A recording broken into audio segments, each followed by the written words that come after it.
Our lesson 19, we have what we call hope phrases. Okay, so in order to gain what we call the writing speed, we use the word hope with the P symbol, no? So P symbol lang po ang ginagamit natin in the hope phrases. Okay, just like if I write yung word na a phrase na I hope, so it is only written as I then P. I hope. I hope the. So it is only written as I P then over it. I hope the. And the next one is if I write yung I hope that. So it is only written as I hope then over it A. Then, if I write yung I hope that the, so it is only written as I hope that the. So, yun lang po yan, no? Then, we hope, so it is only written as UE then P. Okay? Then, if I write we hope the, so it is only written as UEP then over it. Then we hope that. So it is only written as UEP then over it A. Then we hope that the. So we hope that the. So it is only written as UEP over it A then over it. Then we hope you will. So it is only written as UEP then U then L. U then L. So we hope you will. So these are the examples of phrases. Okay, let's read all together. So this is I hope. I hope the, I hope that, I hope that the, we hope the, we hope that, we hope that the, we hope you will. So again, isulat po natin ulit yung we hope you will. Yan, so ganyan po yan, we hope you will. Okay? There are also other example of phrases in which the middle word is eliminated to gain writing speed. Okay, so just like yung phrase na some of the. So, ano yung ma-eliminate natin? Yung of. So, if we're going to write this in shorthand outline, it's only SM, then over it. Some of the na po yan. Then, some of are. So, eliminate natin yung of. So, if we're going to write this in shorthand outline, so it is only SM, then R, parang summer. Okay? Some of are. Then, some of them.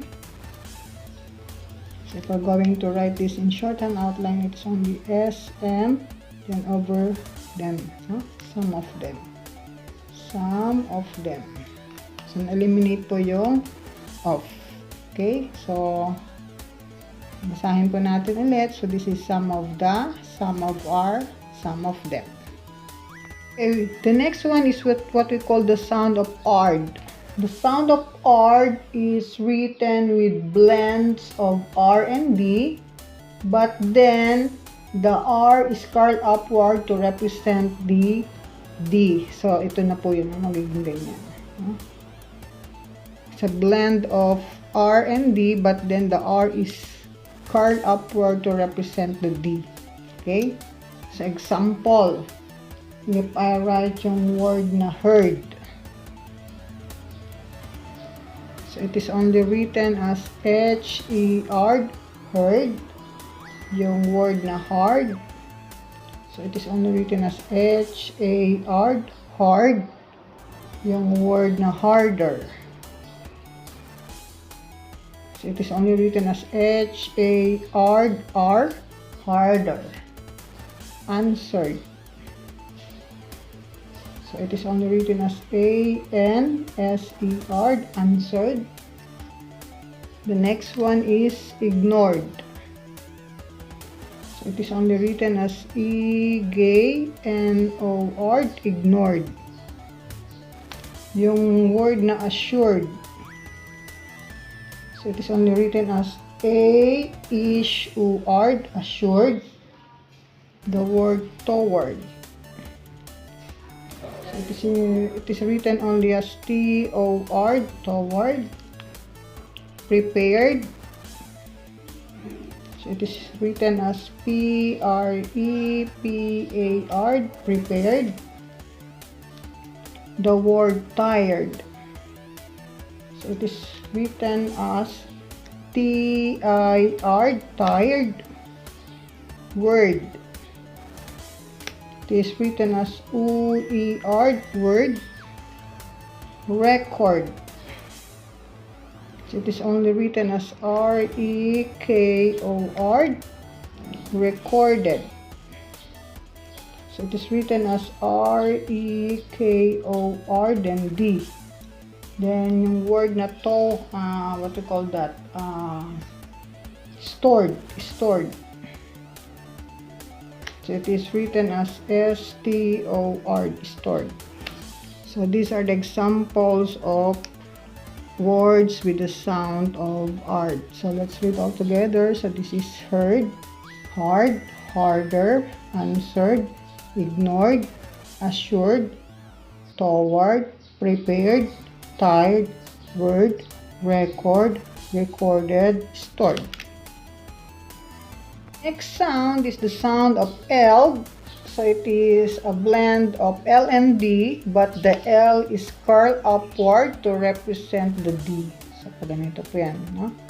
So mahaba kaysa sa hard. So nakaka-curve din po yung L upward to represent the D. Okay, example, if I write yung word na old, so if we're going to write this in shorthand outline, it is only O, then L, old. Then yung word na told, so it is only T-O, then L, told.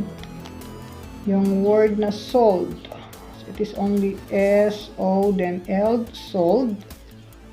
Yung word na build, so yung build pwedeng ganyan, or it's either na B-I-L-L-E-D, so pwede po siyang B-E, then L, build. Yung word na folder, it is only F-O-L, then R, folder. Folded. So it is only F-O-L, then D, folded. Yung word na field, so it is only F-A, then L, failed. Yung word na held, H-E, then L, held. Then we have the child, J-I, then L, child. Yung word na children, so it is only J-E-L, then R-E-N, children.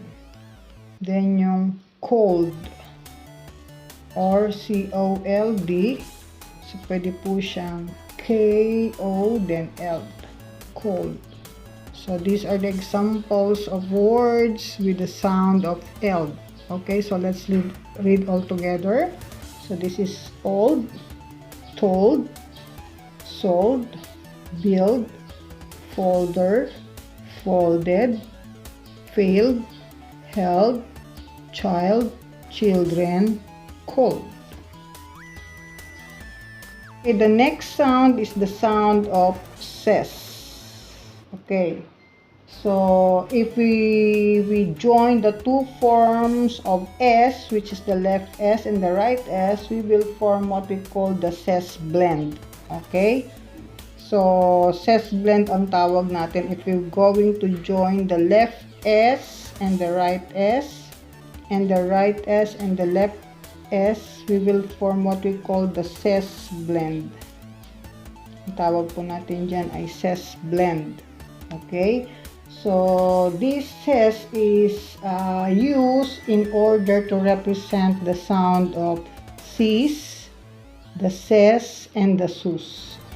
Okay? So, dun po muna tayo sa ating, the first one is what we call the right ses muna tayo. The right ses. In the right ses, so we're going to use first the right S and the left S. So, right S and the left S muna tayo. Okay? Muna yung right, then left S. Okay? Sa right ses. Example, services. So if we're going to write this in shorthand outline, we have S-E-R, then V, right S muna, then left S. Services. How about the advices? So if we're going to write this in shorthand outline, it is only A-D-V-I, right S muna, then left S. Advices. Okay, the next one is yung word na faces. So if we're going to write this in shorthand outline, it is only F-A, right S muna, then left S. Faces. Suspect. So it is only right S, then left S, then P, then K, then T. Suspect. Okay, then suspend. So if we're going to write this in shorthand outline, it is only right S, then left S, then P, E, then end. No, suspend. Then the word cases. So it is only K-A, right S muna, then left S. Cases. So these are the examples of words with the right ses. Okay, so let's read all together. So this is services, advices, faces, suspect, suspend, cases. Okay, the next one is what we call the left ses. Why do we say that it is the left ses? So, isusulat po muna natin. We're going to write first the left S and the right S, no? Left S and the right S, left S and the right S. Where is the left S? This is the left S and this is the right S. Yan, di sinabing left ses. We're going to write first the left, then the right S. Okay, example. If we're going to write yung word spaces. So, if we're going to write this in shorthand outline, it is only S, P-A, left muna, then right. Okay, spaces. The word ses. So, it is only this one, ses. Okay, the word senses. So, if we're going to write this in shorthand outline, it is only S-E-N, left S muna, then right. Senses. Process. So it is only P-R-O, left S, then right S. Process. The word processes. So it is only P-R-O, left S, then right S, then right S again.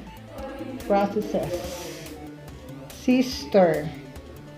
So this is only C-S-T, then R. Sister.